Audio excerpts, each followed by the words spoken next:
Давайте посмотрим на вот такой документ. Сразу бросается в глаза, что здесь нам не хватает абзацев. Точнее, сами по себе абзацы здесь присутствуют. Вот заканчивается один и начинается второй. Но нам было бы более удобно, если бы в начале каждого абзаца стоял небольшой отступ, с помощью которого мы бы могли легко увидеть его начало. Часто в документах можно встретить вот такой вот способ создания абзацев. Добавляется несколько пробелов в начале первой строки, и так для каждого из абзацев. Это неправильный вариант, его мы использовать не будем. Мы воспользуемся ползунками, расположенными на линейке в левой и правой части. Давайте проводить настройку для второго абзаца нашего текста, поставим курсор внутри него. Нас устроит любая позиция, не обязательно ставить курсор в самом начале. И самый первый ползунок называется отступ первой строки. Потянем его правее.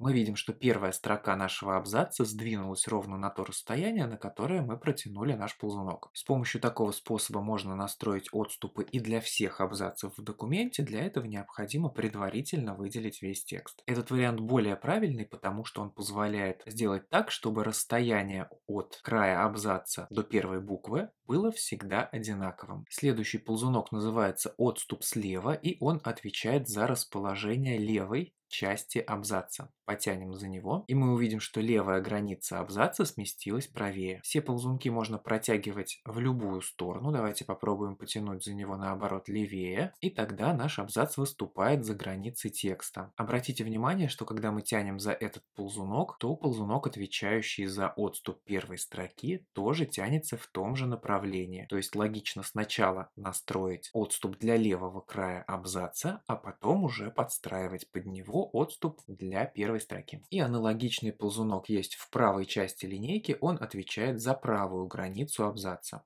Потянем за него влево, граница сместилась левее, или наоборот вправо, граница сместилась правее.